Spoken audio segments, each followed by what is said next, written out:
¿Se nace con el poder? Esta pregunta la realizó tanto Jair como Ariana. Les mando un saludo y un abrazo. Igualmente, sí. Y bueno, pues, ¿qué piensas al Pues respecto? ¿Se nace con el poder?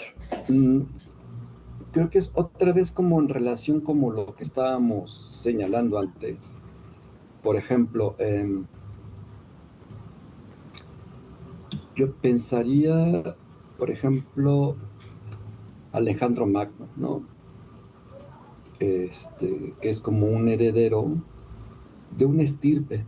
Y entonces podría decirse que estaba como destinado a ser precisamente magno, enorme, grande, por los maestros que tuvo, por Aristóteles, por todo esto.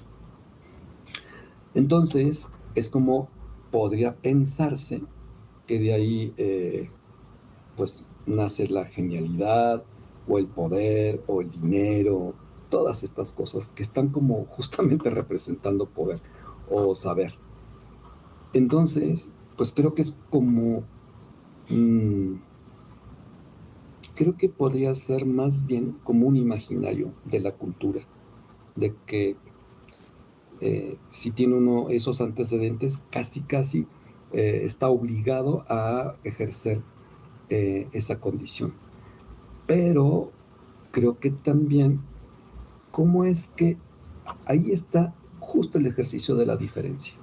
Que es el deseo de cada sujeto de hacer un nombre, hacer, no el no quiero meterme aquí con esto del nombre porque es otra cuestión, pero más bien como querer trascenderse, un poco tendría que ver con el nombre, pero nada más me quedaría con la cuestión de la trascendencia, de no quedarse como cualquiera. Es un poco la cosa, ¿no? De hecho, todos estamos invitados, en tanto humanos, a no ser cualquiera. Pero no todos están ni interesados ni con la disposición. Sabemos que es mucho trabajo. En otros es como carisma, ¿no? Y esto. Entonces, creo que verlo así como que el poder como un carisma, otra vez, es una cuestión de posición subjetiva, de qué tanto uno está dispuesto a ejercer esa característica como para hacer de ello una representación que tenga como trascendencia. Entonces, por ejemplo, Einstein jamás quiso él como ser un genio, ¿no? Eh, ni que querría ser como él el descubridor de algo. Hay algunos que sí, ¿no? Algunos que son como, por ejemplo, el padre de Beethoven, pues era como un alcohólico muy empedernido que quería por fuerza que su hijo, o sea, Ludwig, fuera un genio. Entonces, no porque el padre impuso, eh, se sometió a Ludwig a que estudiara y que trabajara muchísimo para ser músico, entonces lograr ser un, un genio. No, creo que es más bien esta elección tanto subjetiva como las condiciones, como esta entrega y sí una cierta particularidad que todavía creo que no podemos decir que, sí, en tanto uno es un genio, debiera ser un genio. A veces hay algunos que pueden ser brillantes, pero son unos asesinos. Entonces, no es así como garantía de que tengan que ser necesariamente gente brillante, ¿no?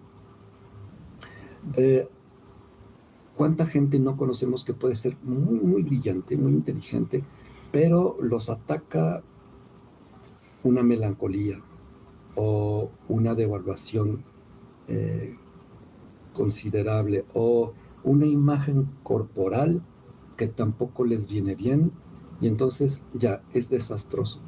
Entonces, no necesariamente es por tener unos genes considerables, o sea, por ejemplo, la familia Mozart, ¿no? O sea, grandes músicos todos ellos, pero nadie como Amadeus, Wolfgang Amadeus Mozart, o sea, nadie como él, ¿no?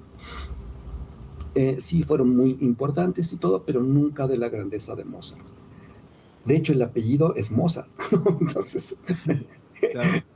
el nombre se lo arrebata el apellido se lo arrebata un poco a los demás, ¿no? Entonces creo que por ahí puede ir un poco, creo que la explicación, aunque evidentemente no es ni consciente, ni ya serio, ni así, porque creo que también entran matices culturales, sociales, políticos, ¿no? Por ejemplo, decir de Trump. Trump es el expresidente de los Estados Unidos. ¿Es alguien genial para los negocios? Pues bueno, mm, yo diría que es alguien persistente, tenaz, es astuto, muy astuto, pero para los negocios.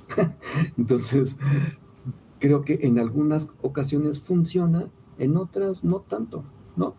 Por ejemplo, el acto fallido que hizo de esta rebelión en la Casa Blanca, pues bueno, por decir algo, ¿no? Entonces, creo que, creo que es una de las cosas. Yo no sé si es Casa Blanca o Capitolio, perdón, ahí no tengo Capitolio. Capitolio. Gracias, Javier. Entonces, eso creo que también está como para poner como entre comillas y cursivas, ¿no? Ok. Yo respondería como a la cuestión de que esta pregunta Sí, plantea dos problemas.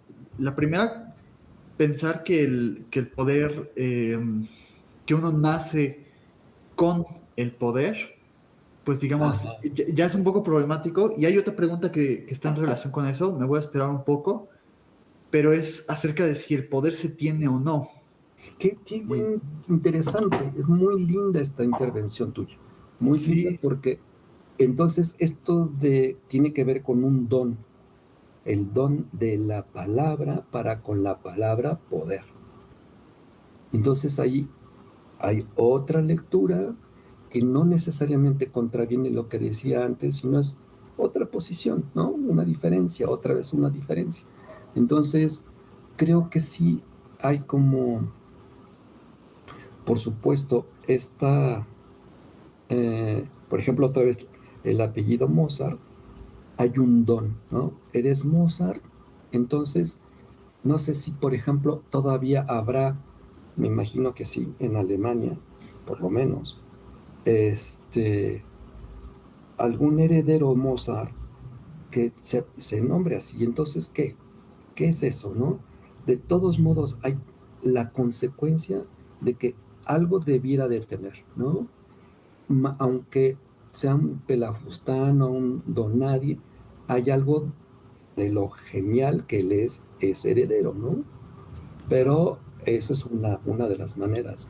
Y otra es todo esto que, por ejemplo, algo que recomendaría es este texto de Freud, si mal no recuerdo, creo que viene en el chiste y su relación con lo inconsciente, donde menciona a este tipo que es Hein, ¿no? Que era como un tipo que no tenía gran relevancia, pero tenía familiares ricos.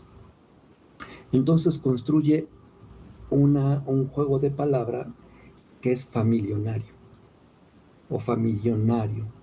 Entonces, a ujú. partir de esa producción, esa creatividad, se hace un lugar, se le reconoce, ¿no? Entonces, es curioso, ¿no? Cómo es que también uno puede, con la creatividad, hacerse un lugar y, por ende, ejercer un cierto poder.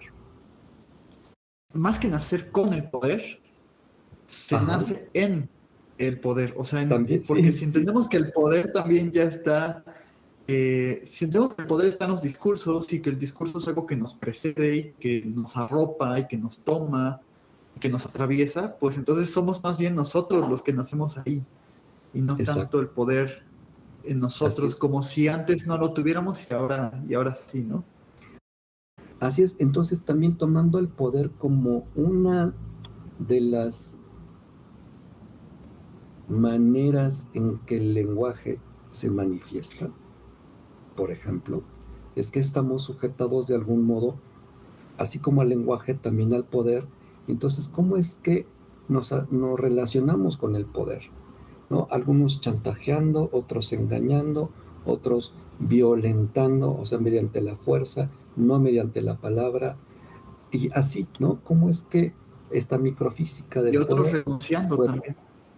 puede hacerse otra vez, ¿no? Como patente.